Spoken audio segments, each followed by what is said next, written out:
The engine died with a pathetic sputter just as the first real gust of wind slammed into the sedan, and Elena Harper realized she might actually die out here on this God-forsaken mountain road.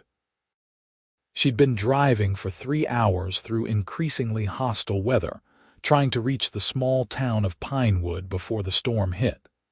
Her GPS had promised she'd arrive by 5. It was now 6:30. Visibility was approximately 0, and her phone showed one flickering bar of service that disappeared even as she stared at it. The car had given up entirely, leaving her in complete silence except for the howling wind that rocked the vehicle like a toy. Elena gripped the steering wheel, her knuckles white. She was a veterinarian, used to dealing with emergencies, but this was different. Animals she could handle. Nature's fury was another matter entirely. She'd been on her way to cover for a colleague at her rural clinic, a favor that was looking increasingly like a fatal mistake. The cold was already seeping through the doors. She had maybe half a tank of gas, but with the engine dead, that was useless. Her winter coat was in the trunk because she'd been too warm with the heater running. Typical. She was wearing scrubs under a fleece jacket, jeans, and boots that were meant for style more than survival. She was contemplating whether to make a run for the trunk when headlights appeared in her rearview mirror, barely visible through the whiteout. Hope flared in her chest. The vehicle slowed, then stopped behind her. It was a massive black SUV, the kind that cost more than her annual salary. Elena watched as the driver's door opened and a figure emerged, hunched against the wind. He was tall, broad-shouldered, and moved with the kind of confidence that suggested he'd dealt with worse than a blizzard. He approached her window and knocked, and she hastily rolled it down a few inches. "Car trouble," he shouted over the wind. "Engine died," she called back. "No phone service. You cannot stay here. This storm is going to get worse. Come with me." It was not a request. His voice was deep, authoritative, the kind of voice used to being obeyed. Elena hesitated for only a second before survival instinct kicked in. She grabbed her purse and the small duffel from the passenger seat, then wrestled her door open against the wind. The cold hit her like a physical blow, stealing her breath. The man immediately moved closer, blocking some of the wind with his body. "My coat," she gasped, pointing toward the trunk. He nodded and within seconds had retrieved it, then practically pushed her toward the SUV. The interior was blissfully warm and she collapsed into the passenger seat, shaking. He climbed in beside her, brushing snow from his dark hair and beard. In the dim light, she could make out strong features, sharp blue eyes, and an expensive watch on his wrist. "Patrick Owens," he said, putting the SUV in gear. The vehicle moved forward steadily, its tires gripping the road with confidence. "Elena Harper, thank you. I thought I was going to freeze to death." "You might have," he said bluntly. "What were you doing out here, driving to Pinewood?" "I'm a vet, covering for a colleague. In this weather, it was supposed to miss us." She pulled her coat tighter around herself. "What about you, heading home? I have a cabin about 5 miles up this road. You live out here sometimes when I need to think." His answers were clipped, efficient. Elena studied him more carefully. Everything about him screamed money, from the cashmere scarf on the back seat to the way he handled the vehicle like it was an extension of himself. The watch alone probably cost $50,000. They drove in silence for a few minutes, the wipers working overtime against the snow. Even with the SUV's power, progress was slow. The wind was picking up and drifts were forming across the road. "How much further?" Elena asked. 3 miles, maybe, if the road does not get blocked." As if in response to his words, they rounded a bend and found their path completely obscured by a massive snowdrift. Patrick stopped the SUV and sat back, his jaw tight. "Can we go around?" Elena asked. not without risking going off the road. It's a steep drop on both sides here.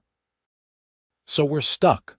I can try to push through, but if we get caught in that drift, we will be in real trouble." He was silent for a moment, thinking.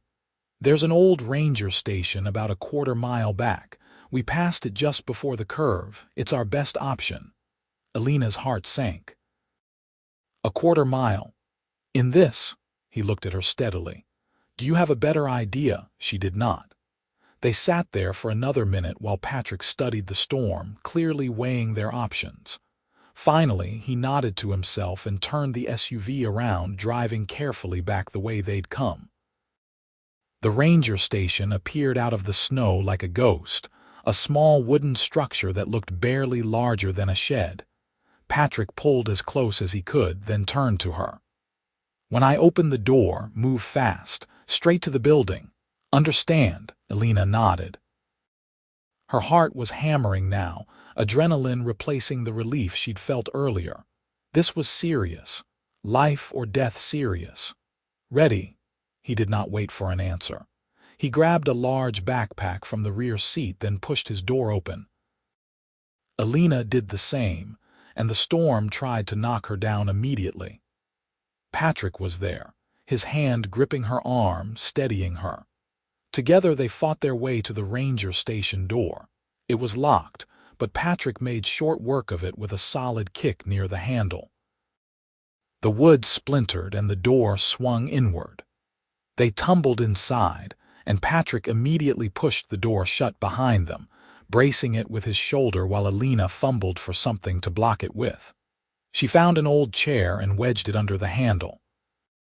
The silence was sudden and complete, broken only by their heavy breathing. Elena slumped against the wall, her legs shaking. Patrick set down his backpack and pulled out a flashlight, illuminating their shelter. It was basic but intact. One room, maybe 15 by 15 feet, with a stone fireplace, a wooden table, 2 chairs, and what looked like an old cot in the corner. Shelves lined one wall, holding various supplies covered in dust. Windows on 2 sides were shuttered from the outside, which explained the complete darkness.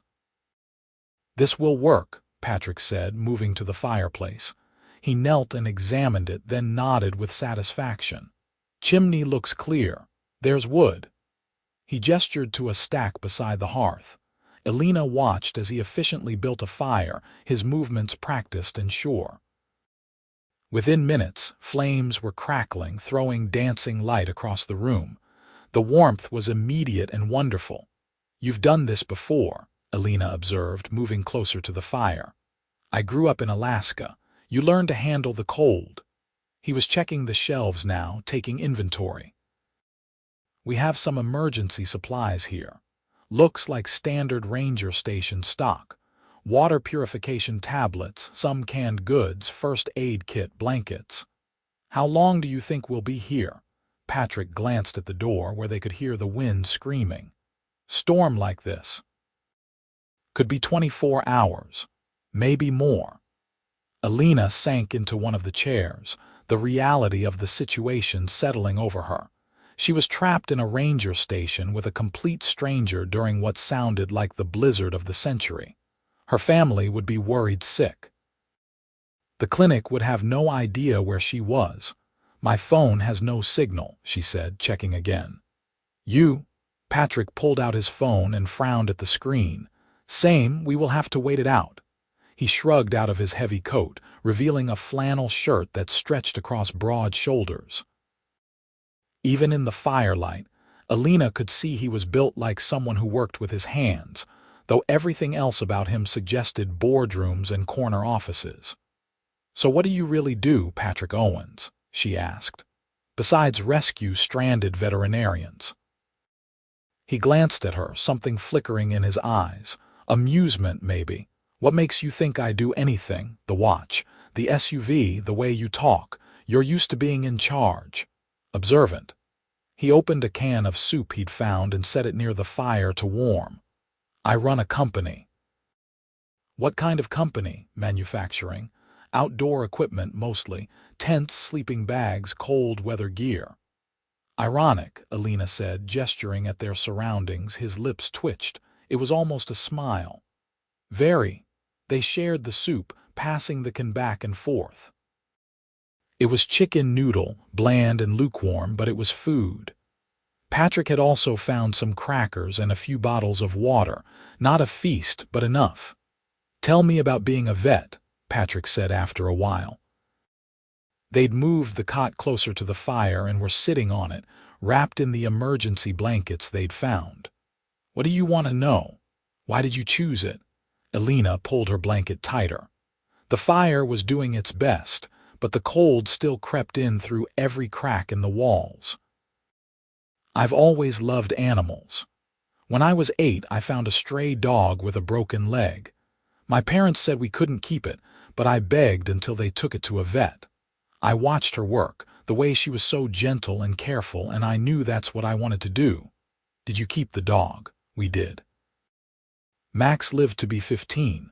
Best dog I ever had." She smiled at the memory. "What about you? Why outdoor equipment?" Patrick stared into the fire, his expression distant. "My father was a mountaineer. He died when I was 16, caught in an avalanche. His equipment failed. The tent collapsed. The sleeping bag was not rated for the temperature. I decided I would make gear that would not fail."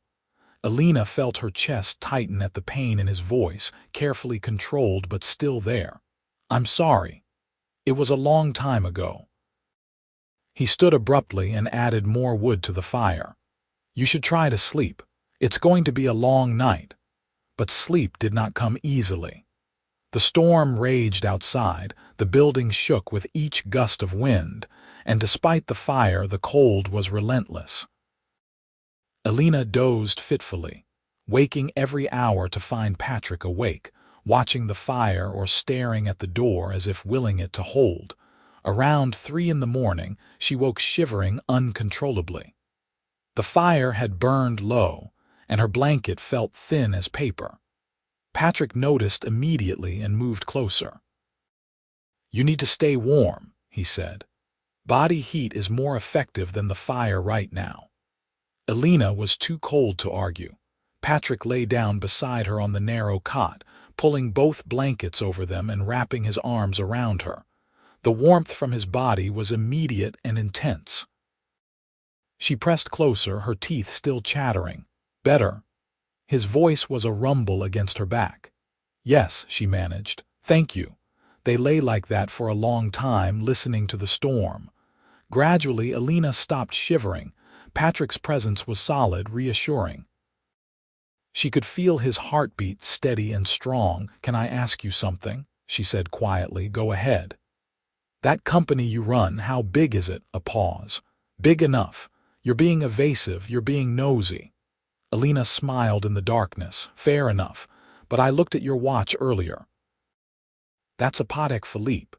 Those start at 6 figures, so I'm guessing your company is more than just big enough." Another pause, longer this time. "We do about 800 million in annual revenue. I started it 12 years ago with money from an insurance payout after my father died. We've grown significantly." 800 million, Elena repeated. "So you're rich, I suppose so. And you drive yourself around in snowstorms instead of having someone do it for you." "I like driving, and I like being alone." "But you're not alone right now." "No," Patrick said softly. "I am not." Elena felt something shift between them, a tension that was not entirely uncomfortable. She was acutely aware of every point where their bodies touched, the weight of his arm across her waist, the warmth of his breath on her neck. "Go to sleep, Elena," he said, his voice rough. She closed her eyes, and surprisingly, she did. When Elena woke, pale gray light was filtering through the cracks in the shutters. The storm still howled, but it sounded less ferocious. Patrick was already up, rekindling the fire and checking their supplies. "Morning," he said when he noticed she was awake. "The storm is weakening. We might be able to leave by afternoon." Elena sat up, wrapping a blanket around her shoulders. Her body ached from the uncomfortable sleeping arrangement, but she felt oddly rested. "How long have you been awake?" "A while." He handed her a bottle of water and a granola bar he'd found. Breakfast of champions. They ate in silence, but it was a different kind of silence than the night before, more comfortable. Elena found herself studying him in the daylight. He was handsome in a rugged way, with lines around his eyes that suggested he spent a lot of time outdoors. There was something inherently capable about him, a quiet strength that made her feel safe. "What are you thinking about?" Patrick asked, catching her staring. "That I'm glad it was you who found me yesterday." His eyes met hers, intense and blue. "So am I." The moment stretched between them, loaded with possibility. Then Patrick looked away, breaking the spell. "I should check the door, see how bad the drifts are." He wrestled the door open enough to look outside, and a blast of frigid air swept into the room. Elena could see over his shoulder that snow had piled several feet high against the building, but the sky was lighter now, the snow falling in lazy flakes rather than the horizontal assault of the night before. "Another few hours," Patrick said, shutting the door again. "Then we can make it back to the SUV." Those hours passed slowly. They talked about everything and nothing. Patrick told her about growing up in Alaska, about his mother who still lived in Anchorage, about building his company from nothing into an empire. Elena told him about vet school, about the joy and heartbreak of her work, about her apartment in the city that was too small and too expensive but felt like home. "You have someone waiting for you?" Patrick asked at one point. "Someone who will be worried? My parents, my sister, friends." "But no boyfriend, if that's what you're really asking." Elena held his gaze. No one. I was engaged once 5 years ago. She decided she did not want to be with someone who worked as much as I did. That must have hurt." "It did, but she was right. I was married to my company, not to her." "I still am, really." "Is that what you want, to be alone?" Patrick stared into the fire. "I thought so. But lately I have been wondering if I built something impressive but forgot to build a life around it." The vulnerability in his voice made Elena's heart ache. She moved closer, sitting beside him on the floor in front of the fire. "It's never too late to change that." He turned to look at her, and the intensity in his eyes stole her breath. "Do you believe that?" "Yes." Patrick reached out slowly, giving her time to pull away. When she did not, he cupped her face with his hand, his thumb brushing across her cheekbone. "I have known you for less than 24 hours. I know. This is crazy. I know." He kissed her then, soft and tentative at first, then deeper as she responded. Elena's hands slid up to his shoulders, feeling the strength there, and everything else faded away. There was only this moment, this man, this impossible connection that defied logic and reason. When they finally broke apart, both breathing hard, Patrick rested his forehead against hers. "What are we doing?" "I have no idea," Elena whispered. "But I do not want to stop." They spent the next hour wrapped in each other, talking and kissing and exploring this strange new territory between them. Patrick told her things he said he had never told anyone, about the loneliness of success, about lying awake at night in hotel rooms wondering what the point of it all was. Elena shared her own fears, about whether she was making a real difference, about growing older without finding someone to share her life with. By early afternoon, the storm had died to occasional flurries. Patrick went outside to assess the situation and returned with good news. "We can make it to the SUV. The road should be passable with 4-wheel drive."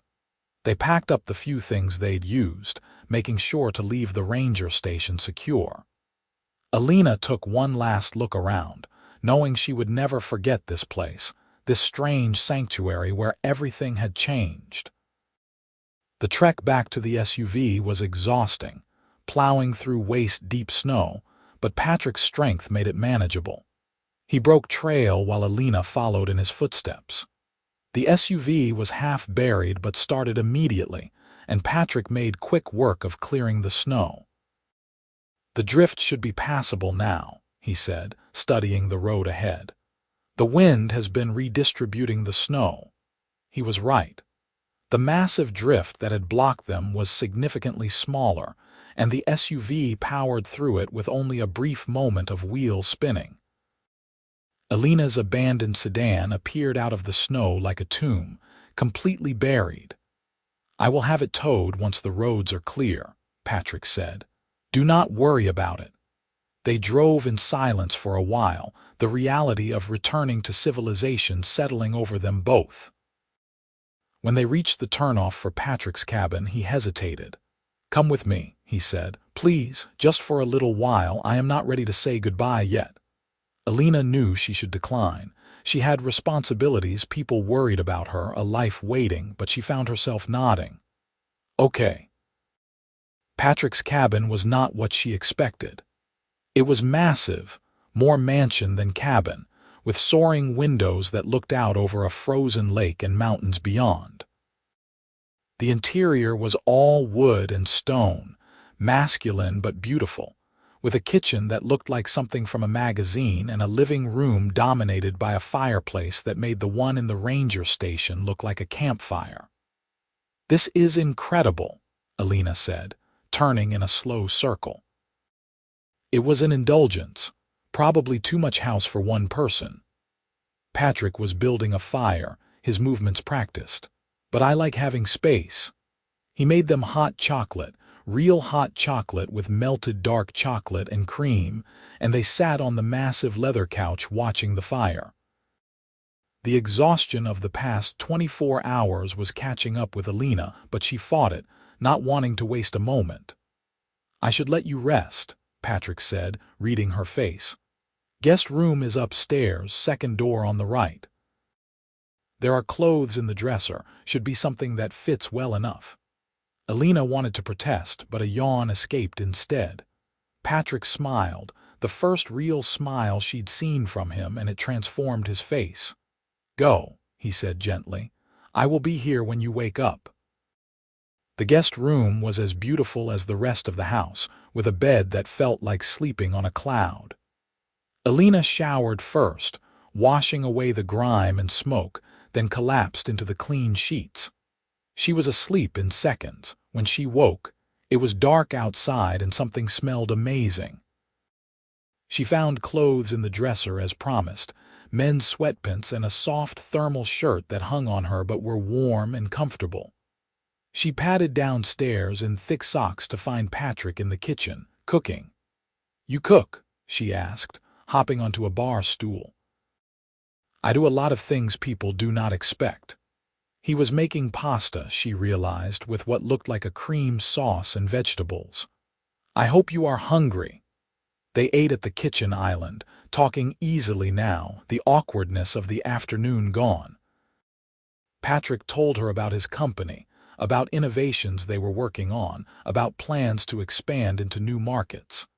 Elena talked about her dream of opening a wildlife rehabilitation center, something she'd been saving toward for years. "How much do you need?" Patrick asked. "For what?" "The rehabilitation center. What would it cost to make it happen?" Elena laughed. "More than I have. Probably $500,000 to do it right. Land, buildings, equipment, staff. That's why it's a someday dream." Patrick was quiet for a moment. "What if someday could be sooner than you think?" "What do you mean?" "I mean, I have more money than I know what to do with, and I have been looking for causes that matter. What you want to do matters." Elena set down her fork. "Patrick, I cannot take your money, we just met." "That is not how it feels." His eyes locked on hers. "I know this is fast, Elena.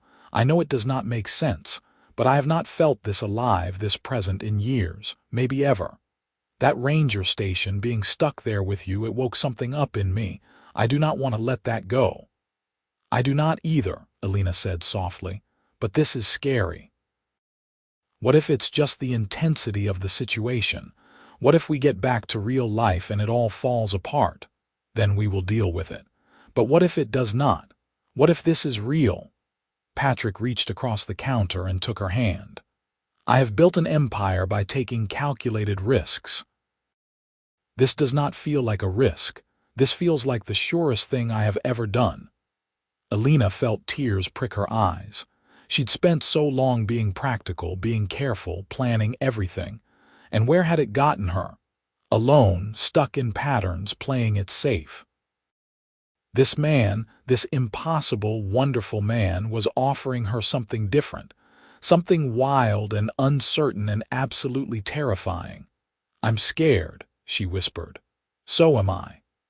Patrick came around the counter and pulled her to her feet, his hands warm on her waist. But I would rather be scared with you than safe and alone. She kissed him then, putting everything she felt into it. All her hope, all her fear, all the crazy, irrational certainty that this was right. Patrick held her like she was precious, like she was something worth keeping, and Elena let herself believe it. They spent the next 3 days at the cabin while the roads were cleared and life returned to normal outside their bubble. They talked for hours, learning each other's histories and habits and hopes. They cooked together, walked in the snow, sat by the fire. Patrick worked for a few hours each day, and Elena watched him in his element, confident and decisive, and understood why he'd built something so successful. He attacked problems with a combination of intelligence and determination that was formidable. On the 4th day, Patrick drove her back to the city. The roads were clear, the storm just a memory, but everything had changed. When they pulled up outside Elena's apartment building, neither of them moved to get out. I have a meeting in Seattle tomorrow, Patrick said. I will be gone for 3 days. Okay. Elena tried to keep the disappointment out of her voice. Come with me. Patrick, I have work. I cannot just take off. Then I will come back early. I will rearrange things. I do not care. He turned to face her fully. I am not good at this, Elena. Relationships, feelings, any of it. I have spent 12 years focused on one thing, but I want to learn, I want to try. With you. I want that too. Have dinner with me. Tomorrow night before I leave. Let me take you somewhere nice, do this properly. Elena smiled. I would like that. The next evening, Patrick picked her up in a different vehicle, a sleek sedan that still probably cost 6 figures. He wore a suit that was clearly custom-tailored, and Elena felt underdressed in her simple black dress until she saw the way he looked at her. You are beautiful, he said simply. Dinner was at an exclusive restaurant on the top floor of a downtown hotel, the kind of place Elena had walked past 1,000 times but never entered. The food was exquisite, but she barely tasted it. All her attention was on Patrick, on the way he listened when she talked, on the rare smiles that appeared more frequently now. I have been thinking about your rehabilitation center, Patrick said over dessert. Patrick, no. Hear me out. What if I invest in it as a business? We draw up proper contracts. You maintain full creative control and any profits get split based on investment percentage. It is not charity, it is business. Elena studied him. You really think it could be profitable? With the right structure, absolutely. Wildlife tourism, educational programs, partnerships with universities. I have already had my team run some numbers. He pulled out a folder and slid it across the table. This is what we think is possible. Elena opened the folder and stared at the projections inside. They were detailed, thorough, and incredibly optimistic. This is too much. It is what you deserve, what those animals deserve. Let me help you make it happen. Why, really why? Patrick reached across the table and took her hand. Because I want to be part of something that matters. Because I want to build something with you, not just for myself. Because the way your eyes light up when you talk about helping animals makes me want to give you the world. Elena felt tears spilling over. This is insane. We have known each other for a week. 6 days, Patrick corrected. But who is counting? She laughed through her tears. You are impossible. Is that a yes? Elena looked at the folder, at the numbers that represented her dream made real, then at Patrick, who was watching her with such hope in his eyes. She thought about playing it safe, about all the reasons this was too fast, too much, too risky. Then she thought about lying in that ranger station, believing she might die and realizing she'd spent too much of her life being careful. Yes, she said. It is a yes. Patrick's smile was like the sun breaking through clouds. He pulled her to her feet and kissed her there in the restaurant, and Elena did not care who was watching. The next 6 months were a whirlwind. Patrick's lawyers drew up contracts that were more than fair, protecting Elena's interests while providing the capital she needed. They found property an hour outside the city, 20 acres with a house, outbuildings, and room to grow.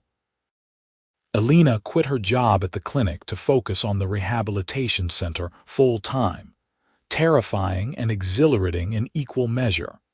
Patrick was there for all of it, despite running a company that demanded constant attention. He showed up at construction meetings, helped interview staff, offered suggestions from his own experience building something from nothing. They quickly fell into a rhythm, weekdays spent working their separate projects, nights together at either his cabin or her apartment, weekends devoted to whatever needed doing. You are exhausted, Patrick said one evening, finding Elena slumped over paperwork at her dining table. We open in 2 weeks. There is so much left to do. Then let me help. He sat down beside her and started sorting through the papers, his mind quickly organizing what she'd been staring at for hours. Within 30 minutes, they had a system and a plan. How do you do that? Elena asked, marveling at his efficiency. Practice. I've had to learn to manage chaos. He pulled her onto his lap, wrapping his arms around her waist. But I would rather manage you. I am not one of your projects, Patrick Owens. No, you are not. His voice turned serious. You are so much more than that. The rehabilitation center opened on a bright Saturday in September, 6 months to the day after the blizzard that had changed both their lives.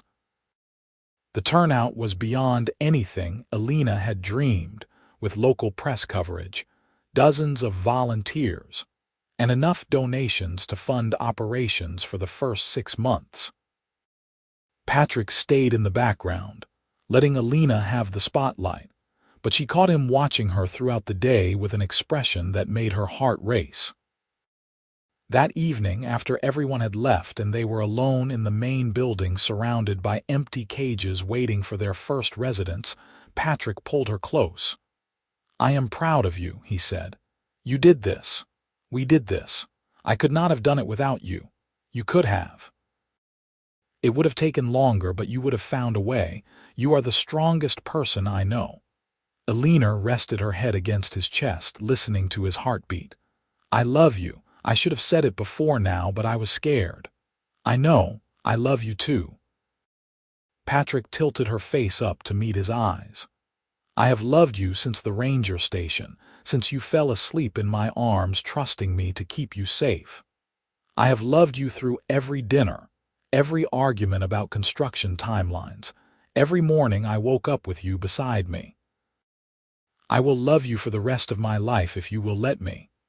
He pulled a small box from his pocket, and Elena's breath caught. When he opened it, a simple diamond ring caught the light, beautiful and perfect. Marry me, Patrick said. Build a life with me. Build a family with me if that is what you want. I know it is fast. I know we should probably wait longer, but I have never been more certain of anything. You are it for me, Elena Harper. You are everything. Elena was crying now, happy tears that she did not bother to wipe away. Yes, God, yes. Patrick slid the ring onto her finger, then kissed her with a passion that promised forever. They stayed there in the building Elena had built, surrounded by the future they would share, and neither of them thought about the blizzard that had brought them together. They were too busy looking forward. They married 6 months later in a small ceremony at Patrick's cabin, surrounded by close friends and family. Elena's parents loved Patrick immediately, charmed by his quiet strength and the obvious devotion he showed their daughter. Patrick's mother flew in from Alaska and spent the entire weekend telling Elena embarrassing stories about Patrick as a child, making him groan but smile. The rehabilitation center thrived beyond projections. Within a year, they had treated and released over 100 animals, established partnerships with 3 universities, and begun construction on a second building for larger animals. Patrick's investment had paid off not just financially, but in positive press for his company, which launched a new line of eco-friendly products partially funded by rehabilitation center profits. But the real success was the life they built together. Patrick learned to step back from work, to prioritize time with Elena, to find joy in things beyond business. Elena learned to accept help, to trust that love did not have to be earned, that she deserved the happiness she had found. 2 years after the blizzard, Elena stood in the nursery they had just finished decorating and felt Patrick's arms wrap around her from behind, his hands resting on her pregnant belly. "Thinking about that storm?" he asked softly. "Always," Elena admitted. "How scared I was. How lucky I am that you found me." "I was the lucky one. I was so lost, Elena. I had everything and nothing. You gave me purpose. You gave me a reason to build a life instead of just a fortune." The baby kicked and they both felt it. Patrick laughed, the sound full of wonder. "Our daughter is going to be strong like her mother," he said, "and stubborn like her father." "That too." Patrick turned Elena to face him, his blue eyes warm with love. "I never thought I could be this happy. Some days I still cannot believe this is real." Elena reached up and cupped his face, feeling the rough texture of his beard against her palm. "It is real. We are real. This beautiful, impossible, perfect thing we found in the middle of a storm. We made it real by choosing it every single day. And I will keep choosing it, choosing you. For the rest of our lives." They stood there in the fading light, 2 people who had been lost until a blizzard forced them together, now found and whole and ready for whatever came next. Outside, snow began to fall, gentle and soft, nothing like the storm that had changed everything. But Elena and Patrick watched it together, hands linked, hearts certain, and knew that no storm would ever separate them again. They had weathered the worst and found forever in the process, and that was worth more than all of Patrick's millions, worth more than anything else in the world. Their daughter arrived 3 months later on a clear spring morning, healthy and perfect and already demanding attention with impressive lungs. They named her Grace, for the unlikely grace that had brought her parents together. And from the moment Patrick held her, Elena knew their family was complete. The years rolled on, full and rich. Grace grew into a spirited child who loved animals as much as her mother and had inherited her father's determination. The rehabilitation center expanded twice more, becoming a regional leader in wildlife care. Patrick's company continued to thrive, but he made sure to put family first, often working from the cabin so he could be present for school plays and soccer games and the everyday moments that mattered most. On the 6th anniversary of the blizzard, Elena and Patrick returned to the ranger station. It had been officially restored and was now a visitor's center for the park, with a plaque on the wall thanking Patrick for his generous donation toward the renovation. They stood inside, holding hands, remembering. "I was so cold," Elena said with a laugh, "and you were so serious. I thought you might be a serial killer. And I thought you might be the most beautiful, infuriating woman I had ever met. I was right about that part." "Just that part." Patrick pulled her close. "You are still beautiful, still infuriating, still the best thing that ever happened to me. Even better than building an $800 million company. Not even close. The company made me rich. You made me alive. They kissed there in the ranger station, the place where everything had changed, where two strangers had become everything to each other. When they walked back outside to where Grace was waiting with Patrick's mother, Elena looked back one last time.